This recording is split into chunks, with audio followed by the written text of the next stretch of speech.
ધોરણ 9 ગણિત સ્વાધ્યાય 7.3 એમાં પહેલો પ્રશ્ન મિત્રો, ત્રિકોણ એબીસી અને ડીબીસી સમાન પાયા પર આવેલા બે સમદ્વિબાજુ એટલે મિત્રો બંનેની બે બાજુ કેવી છે? સરખી છે.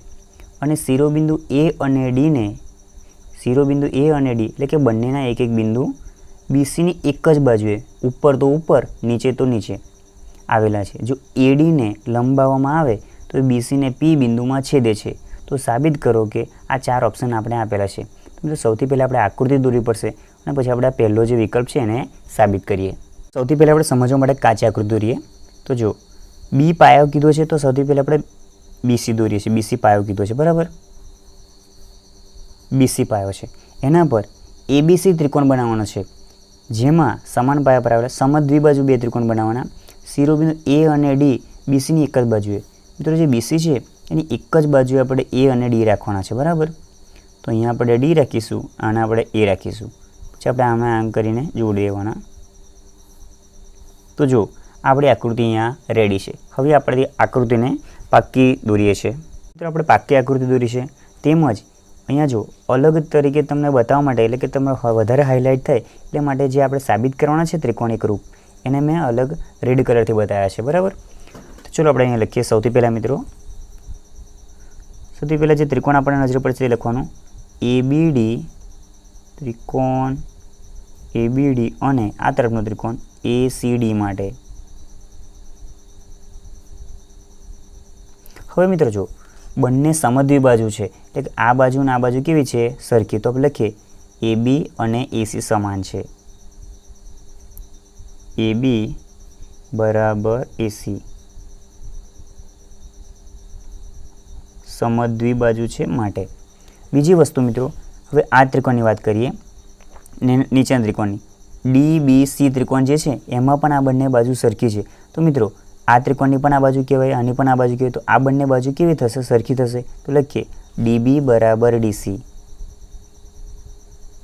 ડીબી બરાબર ડીસી સમદ્વિબાજુ છે માટે. હવે જો મિત્રો એથી પી સાથે જે લંબાવેલું છે એ આ બંને ત્રિકોણની સામાન્ય બાજુ થશે. તો એડી બરાબર એડી લખાશે આપણે. એડી બરાબર એડી. કેમ? તો કે સામાન્ય બાજુ.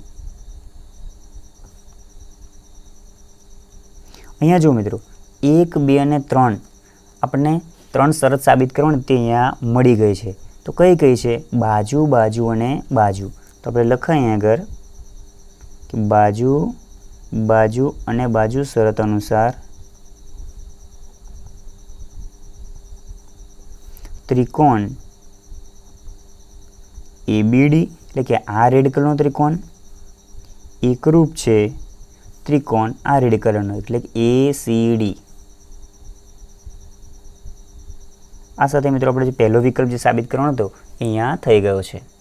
હવે મિત્રો આપણે બીજો ઓપ્શન જોઈએ અને બીજા ઓપ્શન માટે મેં બીજી આકૃતિ દોરી છે. મિત્રો તમને સરળતાથી સમજાવવા માટે મેં આકૃતિ દોરી છે. તમારે બધા ઓપ્શન માટે એક જ કોમન આકૃતિ દોરવાની હોય છે. અહીંયા જો આપણને આ જે રેડ કલરનો ત્રિકોણ દેખાય છે મિત્રો એબીપી અને બીજો ત્રિકોણ એસીપી એ બંને સરખા જેવું સાબિત કરવાનું. તો મિત્રો સૌથી પહેલાં જો આ બંને બાજુ તો સરખી છે, સમદ્વિ બાજુ છે એટલે આપણે લખીએ એબી બરાબર એસી. એબી બરાબર એસી સમદ્વિ બાજુ છે માટે. હવે જો મિત્રો સમાન બાજુ હોય તો એની સામસામેના ખૂણા કેવા હોય? સરખા હોય. આની સામેનો આ ખૂણો એટલે લખીએ આખો ખૂણો લખવો પડશે. ખૂણો એસીપી બરાબર આ બંને બાજુ સમાન છે તો આ સમાન બાજુનો સામેનો ખૂણો આ રહ્યો. તો લખીએ એબીપી કેવો હોય મિત્રો? સમાન હોય. કેવી રીતે? તો કે 7.2 પ્રમેય અનુસાર કે સમાન બાજુ હોય તો એની સામેના ખૂણા કેવા હોય? સમાન હોય. હવે મિત્રો આપણે આગળ વધીએ. અહીંયા જો આ ત્રિકોણ અને આ ત્રિકોણ, અહીંયા મિત્રો આ બ્લુ કલરની લાઈન છે ને એને તમે હવે ભૂલી જાઓ. ખાલી આખા જે રેડ ત્રિકોણની વાત કરો તો રેડ ત્રિકોણમાં આ જે સામાન્ય બાજુ છે એપી એ બંને ત્રિકોણની બાજુ કહેવાય. માટે આપણે લખીએ એપી બરાબર એપી સામાન્ય બાજુ. તો જો મિત્રો 3 શરત આપણે સાબિત કરવાની હોય છે અને 3 શરત અહીંયા મળી ગઈ છે. એક તો આ બંને સરખી બાજુ, બીજા આ બંને સામસામેના ખૂણા સરખા, ત્રીજું આ સામાન્ય બાજુ. તો એના પરથી કહી શકાય કે આ ત્રિકોણ કેવા છે? એકરૂપ છે. તો આપણે લખીએ આપણે માટે ત્રિકોણ ABP એટલે કે આ રેડ કલરનો ત્રિકોણ આખો એકરૂપ છે ત્રિકોણ ACP એટલે કે આ રેડ કલરનો ત્રિકોણ. ઓપ્શન છે મિત્રો એમાં AP એ ખૂણા A અને ખૂણા Dને દુભાગે છે એટલે કે બે સરખા ભાગ કરે છે. તો મિત્રો આપણે સૌથી પહેલાં જોયું કે આ ત્રિકોણ અને આ ત્રિકોણ કેવા છે? એકરૂપ છે. એટલે કે ABD અને ACD કેવા છે? એકરૂપ છે. તો લખીએ આપણે પહેલા ઓપ્શન પ્રમાણે ત્રિકોણ ABD એકરૂપ છે ત્રિકોણ ACD. આ બંને ત્રિકોણ કેવા છે મિત્રો? એકરૂપ છે. એના મતલબ આ બંને ખૂણા પણ કેવા હોવાના? સરખા હોવાના. લખીએ તે પરથી ખૂણો, આ ખૂણો આખો લખવો પડશે મિત્રો. BAP લખીએ અને CAP. ખૂણો BAP અને ખૂણો CAP કેવા થાય? સમાન થાય. હવે જો મિત્રો આ બંને ખૂણા જો સરખા હોય એનો મતલબ શું? આ જે વચ્ચે ઊભી જે રેખા છે AP એ બિલકુલ એના મધ્યમાંથી પસાર થઈ હોય તો એનો શું કહેવાય? તો એના દ્વિભાજક કહેવાય મિત્રો. તો લખીએ માટે AP એ એનો દ્વિભાજક છે. ખૂણા એનો દ્વિભાજક છે.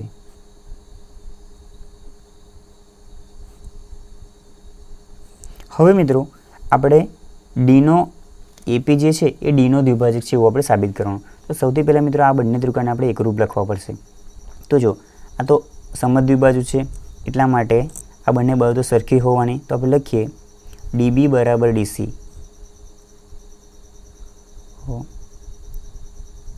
બાજુઓ છે મિત્રો તો લખીએ આપણે DB બરાબર DC.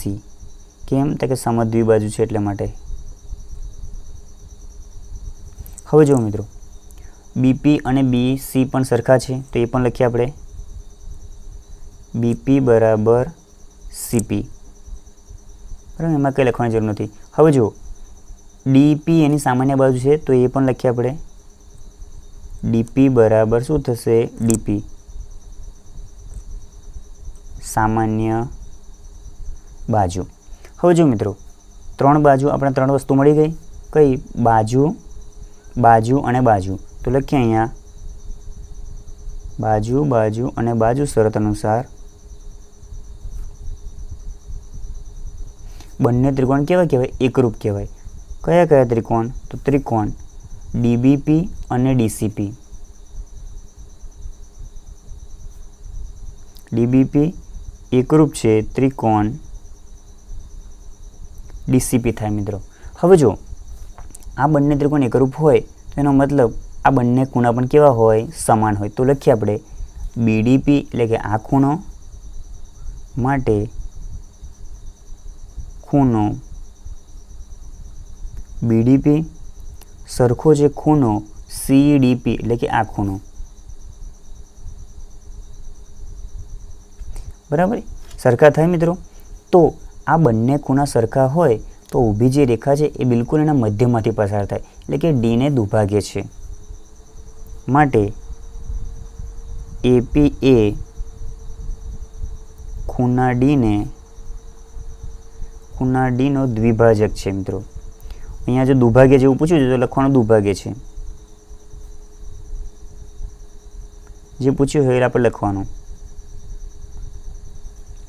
ઓકે, તો મિત્રો આ સાથે આપણું ઓપ્શન નંબર 3 અહીંયા પૂરું થાય છે. હવે જોઈએ ઓપ્શન નંબર 4. પહેલો વિકલ્પ જોઈએ મિત્રો AP એ BCનો લંબ દ્વિભાજક છે. એટલે કે AP અને BC વચ્ચે કેટલો ખૂણો હોવો જોઈએ? 90નો ખૂણો હોવો જોઈએ. એવું આપણે સાબિત કરવાનું છે. અહીંયા મિત્રો જોઈએ વિકલ્પ નંબર 2 પરથી. તો મિત્રો વિકલ્પ નંબર 2માં આપણે શું સાબિત કર્યું હતું? ABP ત્રિકોણ, આ ત્રિકોણ અને ACP એટલે કે આ ત્રિકોણ, આ બંને ત્રિકોણ કેવા છે? એકરૂપ છે. લખીએ ત્રિકોણ ABP એકરૂપ છે ત્રિકોણ ACP. મિત્રો બંને ત્રિકોણ સરખા હોય એનો મતલબ શું? આ બંને બાજુ સરખી હોય. આ બંને બાજુ સરખી હોય, આ બંને ખૂણા સરખા હોય, આ બંને ખૂણા સરખા હોય, તેમજ આ બંને ખૂણા પણ કેવા હોય? સરખા હોય. તો આપણે એ લખીએ કે ત્રિકોણ એપીબી, સોરી મિત્રો, ખૂણો એપીબી એના જેટલો કેટલો હોય? આ ખૂણો હોય એપીસી. ઓકે. હવે જો મિત્રો, આ બંને ખૂણા એક જ રેખા પર આવેલા છે તો રૈખિક જોડના ખૂણા કહેવાય. તો આપણે આ બંને ખૂણાનો સરવાળો બરાબર 180 લખી શકીએ. તેથી લખીએ આપણે, હવે ખૂણો એપીબી વત્તા ખૂણો એપીસી બરાબર કેટલા થાય? 180°. લખીએ રૈખિક જોડ.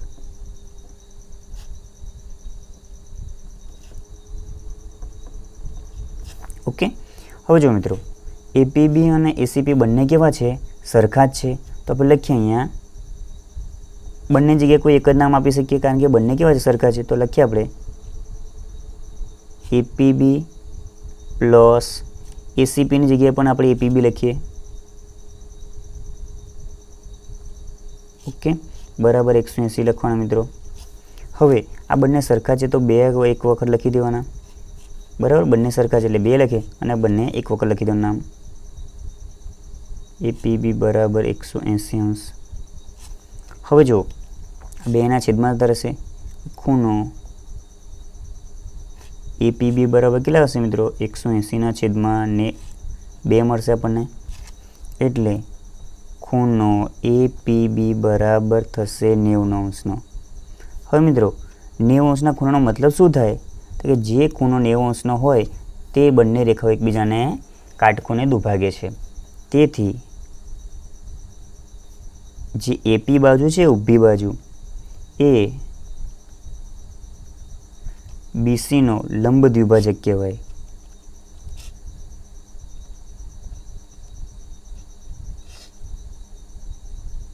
છે. અને લખવું હોય તો આપણે આ રીતે લખી શકીએ, એપી લંબ છે એટલે ઊંડો ટી લખવાનો અને બીસી. તો આ સાથે મિત્રો આપણો પહેલો દાખલો અહીંયા પૂરો થાય છે. દાખલો છે જેમાં એબી અને એસી કેવા છે? સરખા છે. તો તેવા ત્રિકોણ એબીસીનો વેધ એડીને ત્રિકોણ એબીસીનો વેધ એડી છે તેવું આપણે સાબિત કરવાનું છે મિત્રો.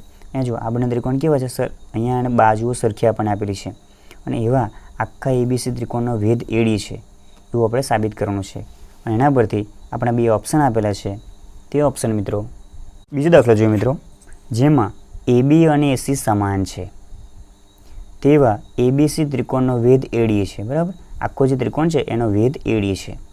તો સાબિત કરવાનું છે તેના પરથી. પહેલો ઓપ્શન, એડી એ બીસીને દુભાગે છે. જે એડી છે એ બીસીના 2 સરખા ભાગ કરે છે અને એડી એ ખૂણા એને દુભાગે છે. તેમજ જે એડી છે એ ખૂણા એના પણ 2 ભાગ કરે છે. એવું આપણે અહીંયા સાબિત કરવાનું છે. તો સૌથી પહેલાં મિત્રો, પહેલા દાખલાનો જે બીજો વિકલ્પ આપણે જોયો હતો કે બંને ત્રિકોણને એકરૂપ સાબિત કરવાના, એ રીતે આપણે લખીએ છીએ.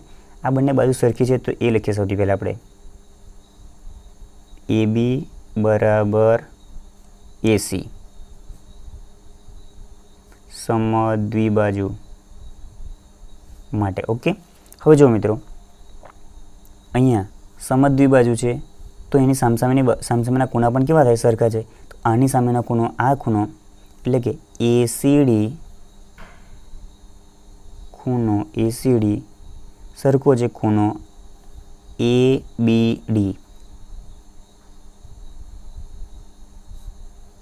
બરાબર, કઈ રીતે પ્રમાણે? તો મિત્રો 7.2 પ્રમેય અનુસાર કે બાજુઓ સરખી હોય તો એની સામસામેના ખૂણા કેવા થાય? સરખા થાય.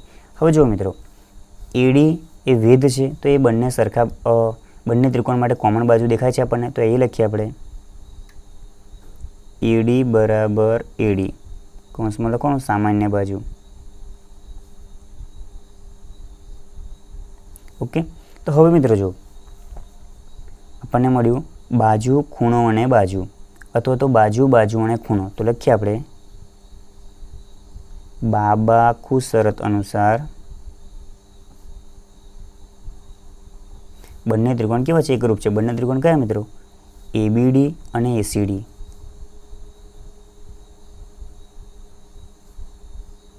એબીડી એકરૂપ છે ત્રિકોણ ACD. હવે જો બંને ત્રિકોણ એકરૂપ હોય તો આપણે તેના પરથી એવું કહી શકાય આ બંને બાજુ પણ કેવી સરખી છે, તો આપણે એ લખીએ આપણે અહીંયા BD બરાબર BC, તેમજ આ બંને ખૂણા પણ કેવા થાય મિત્રો? સરખા થશે. તો લખીએ BAD સરખો છે ખૂણો બીજી તરફથી CAD.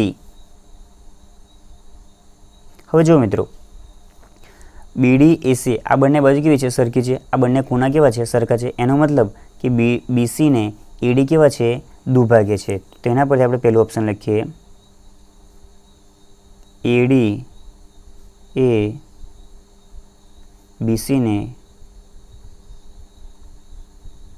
દુભાગે છે. હવે જો મિત્રો આ બંને ખૂણા કેવા છે? સરખા છે અને આસન્ન કોણ કહેવાય, કારણ કે એક જ બિંદુમાંથી બંને ખૂણાનું નિર્માણ થાય છે અને તેની સામાન્ય બાજુ છે. તો લખીએ આપણે અહીંયા વળી ખૂણો BAD અને ખૂણો CAD આસન્ન કોણ છે. મિત્રો આસન્ન કોણ કોને કહેવાય? કે જેમનું ઉદ્ગમ બિંદુ એક હોય અને એક સામાન્ય બાજુ હોવી જોઈએ. તો આસન્ન કોણ પરથી કહેવાય કે બંને ખૂણાના માપ કેવા છે? સરખા છે. એના પરથી આ બંને સરખા છે એટલે શું કહેવાય? કે ખૂણા A નો આ AD બે ભાગમાં વિભાજન કરે છે, એટલે કે A ને દુભાગે છે AD. લખીએ મિત્રો AD એ ખૂણા A ને દુભાગે છે. મિત્રો આ સાથે આપણે બીજો દાખલો અહીંયા પૂરો થાય છે.